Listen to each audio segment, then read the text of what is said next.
इस वीडियो में हम लोग उदाहरण नंबर 3.1 को समझेंगे। तो देखिए लिखा क्या है, निम्नलिखित अभिक्रिया वाले शेल को निरूपित कीजिए। इसके पहले वीडियो में हम लोगों ने नेन्सेट समीकरण के बारे में पढ़ लिया था, तो जो उसका एक स्टैंडर्ड रूप जो है ऊपर लिखा हुआ है, दिख भी रहा है, इसे मैंने समझाया भी था। उसी नेन्सेट समीकरण पे ये जो है सवाल है, Mg solid plus 2Ag plus, इसका कंसनट्रेशन है 0.0001 मोलर। ये चेंज हो रहा है Mg plus 0.130 molar plus 2Ag solid. इसके लिए ई सेल का परिकलन कीजिए और ई नॉट सेल इसके लिए दिया गया। तो देखिए कैसे इसको निकालेंगे। दी गई सेल अभिक्रिया, पहले इस सेल रिएक्शन को लिख लेंगे, ये सवाल में दी ही गई है। एनोड पर क्या होता है? एनोड पर होता है ऑक्सीकरण। तो ऑक्सीकरण होगा तो इसमें Mg जो चेंज होगा Mg प्लस में और 2 इलेक्ट्रॉनों को लॉस करेगा। कैथोड पर अपचयन होगा, तो अपचयन में क्या होता है? इलेक्ट्रॉन ग्रहण होते हैं। एक Ag प्लस 1 इलेक्ट्रॉन को लेके Ag सॉलिड में कन्वर्ट होगा। तो इसमें इलेक्ट्रॉन बराबर होना चाहिए, जितने इलेक्ट्रॉन इसमें निकलना चाहिए उतने ही इसमें उपयोग में आना चाहिए, इलेक्ट्रॉन जोड़ने पर कैंसिल होना चाहिए। तो उसके लिए हम इसमें 2 से गुणा करेंगे, तो 2Ag प्लस 2 इलेक्ट्रॉन 2Ag। इस दोनों रिएक्शन को जोड़ेंगे, इलेक्ट्रॉन कट जाएंगे तो हमें मेन सेल रिएक्शन मिल जाएगी। इसको लिखने से फ़ायदा ये होता है कि हमें पता चल जाता है कि इसमें n की वैल्यू कितनी है। यही जो इलेक्ट्रॉन कटते हैं यही n का मान होता है। तो इसमें भी 2 इलेक्ट्रॉन निकले, इसमें 2 इलेक्ट्रॉन यूज़ में आ रहे हैं, तो n का मान इसके लिए 2 आ गया। इस रिएक्शन को लिखने का बस एक ही फ़ायदा होता है।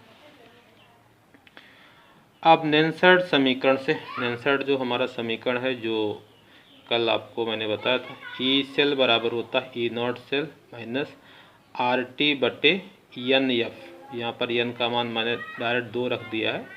यहाँ फार्मूले में NF होता है ln Q होता है। तो Q कहाँ से निकाला जाता है?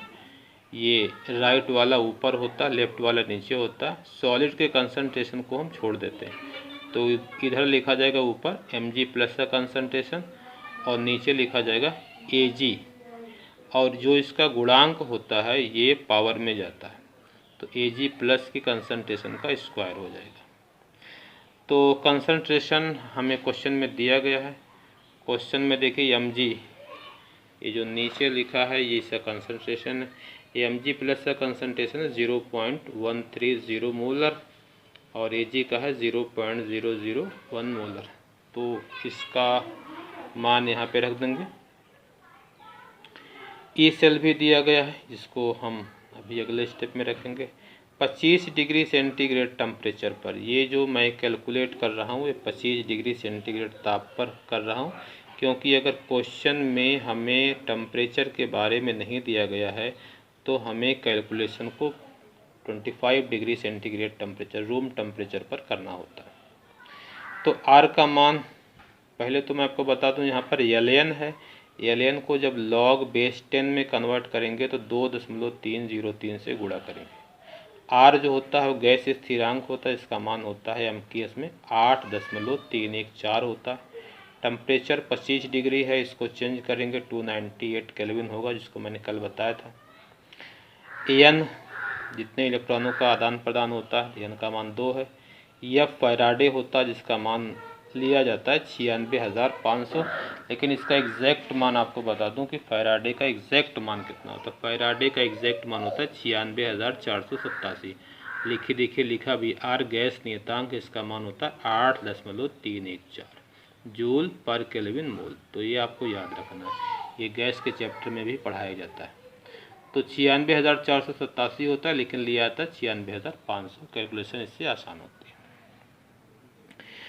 तो 96,500 हो जाएगा। तो ये पूरा कैलकुलेट करने पे 0.059 आता है, और ये 2 मैंने रख लिया है। ये इसका मान आता है, इसको मैंने कल सॉल्व करके बताया था कि यहाँ पर बटे में n आता है ना, तो n का मान मैंने 2 रखा है।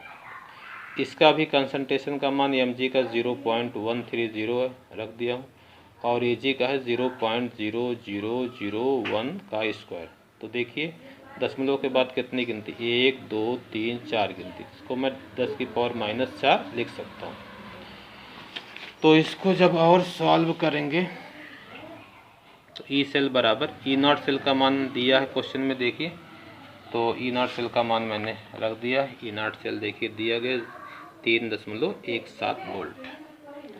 इसके बाद 0.059/2 लॉग 0.130 है, 0 चाहे आप लिखिए चाहे ना लिखिए, उससे कोई फ़र्क नहीं पड़ता। चलिए मैं लिख ले रहा हूँ।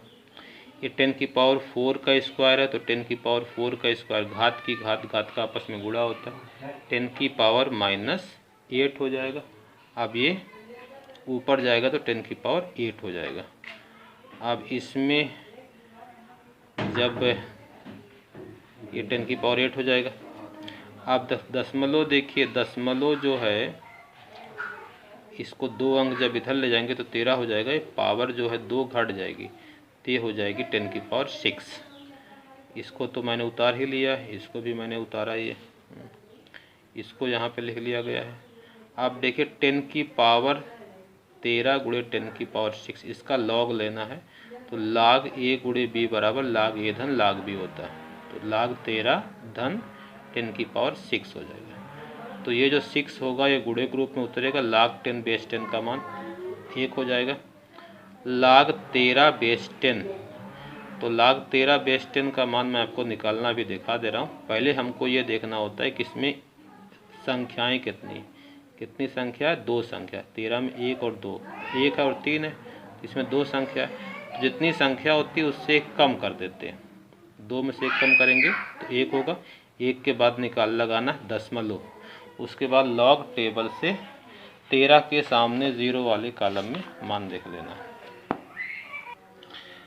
हाँ देखिए 13 वाला कॉलम ये है, 13 वाले कॉलम में ये 0 के सामने वाले कॉलम में मान देखना है। 1139 दिया गया, देखिएगा 1139। तो अब 1139 है, तो हमें क्या करना, दशमलव एक गिनती पे लगाना है, तो log 13 का मान हो जाएगा 1.139। ठीक है, जो मान आता है, जैसे हमने इसमें 2 अंक थे तो 1 कम कर दिया तो 1 हो गया, तो दशमलव को 1 अंक के बाद लगाएंगे। ठीक है, तो ये हो गया इसका मान, और ये इसका मान तो 6 हो गया। अब इसको जब जोड़ देंगे तो 6 और 1 7.139 आ जाएगा, और ये गुणे के रूप में जब इसका गुणा करेंगे तो 0.4212 आ जाएगा बटे 2। जब 2 से भाग देंगे तो 0.21 आ जाएगा। इसको घटाएंगे तो 2.96 वोल्ट आ जाएगा।